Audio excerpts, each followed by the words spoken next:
এই শীতে বলেন কি সবজি নেই। বাজারে সব ধরনের সবজি আছে যে সবজিগুলো দেখলে আসলে শুধু কিনতে ইচ্ছে করে। কিন্তু আসলে কোনটা রেখে কোনটা খাবো এই শীতে সব ধরনের সবজি পাওয়া যায়। আসলে একটু গরম পড়ে গেলে তখন আর এই সবজি পাওয়া যায় ওইটা পাওয়া যায় না এরকম একটা ব্যাপার। আর শীতে হচ্ছে মন ভরে শাক-সবজি খাওয়া যায়।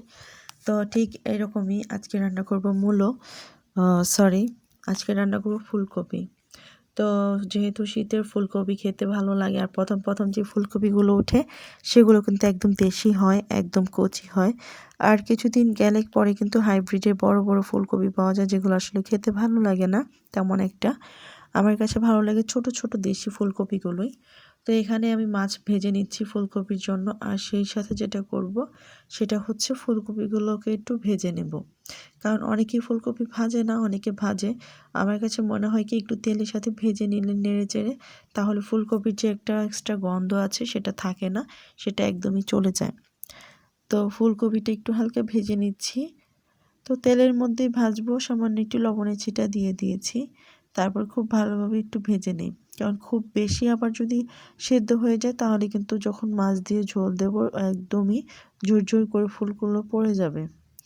তো যাই হোক এখানে আমি দেখা যায় ফুলকপিগুলো দিয়ে একটু ভেজে নিয়ে তারপর একে একে আবার সব মশলা দিয়ে এটাকে রান্না বসিয়ে নিচ্ছি।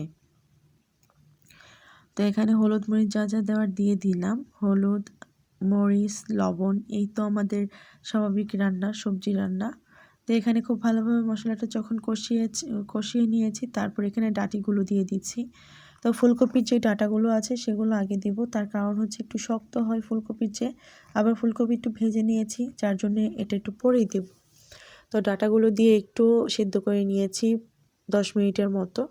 তারপর আমি এখানে যে ফুলগুলো ভেজে রেখেছিলাম তো ফুলকপিগুলো দিয়ে দিলাম। দিয়ে এখন আবারও একটু সিদ্ধ করে নেব। তো এখানে দেখুন নাড়াচাড়া দিয়ে মিশিয়ে দিচ্ছি। আসলে হয় কি এই শীতের মধ্যে প্রচুর সবজি খাওয়া উচিত, কারণ আমরা কিন্তু এমনিতে নর্মালি গরম পড়ে গেলে তেমন একটা সবজি খাওয়া হয় না, আর বাচ্চাদের শরীরের জন্য সবজি কিন্তু খুবই দরকার। তো আপনি চাইলে এই ফুলকপিগুলোকে অনেকভাবে বাচ্চাদের জন্য করতে পারেন। পকোড়া বানিয়ে দিতে পারেন, সেই সাথে ফুলকপির বড়া বানিয়ে দিতে পারেন। তো বাচ্চারা যেভাবে দেবেন সেভাবেই খাবে। বাচ্চারা যদি খেতে আগ্রহী হয় সেটা বানাতেও ভালো লাগে। তো যাই হোক বাচ্চাদেরকে চেষ্টা করবেন একটু সবজি খাওয়ানোর, একটু শাক খাওয়ানোর। তো এখানে ফুলকপিতে একটু ঝোলও দিয়ে দিলাম আর সেই সাথে মাছগুলো দিয়ে দিচ্ছি। আমি কিন্তু কিছুদিন আগেও আমার দেখা যায় সবজি বাগানের একটা ছবি দিয়েছি। সেইখান থেকে কিন্তু আসলে সবজি বাচ্চাদেরকে নিয়ে তারপর উঠিয়ে আমি এনেছি। তো এই হচ্ছে ব্যাপার, বাচ্চারা যখন একটা কিছু দেখে সরাসরি উঠাতে বা কিনে আনতে তখন কিন্তু তার মধ্যে একটা খাওয়ার আগ্রহ থাকে, বরাবরই এটা। তো দেখুন এদিক দিয়ে কিন্তু ফুলকপিটা একদম হয়ে গেছে। এখানে একটু মাছ দিয়ে ধনিয়াপাতা দিয়ে তারপরে একদম এখন নামিয়ে নিব। তো এই হচ্ছে আমার আজকের শীতের সবজি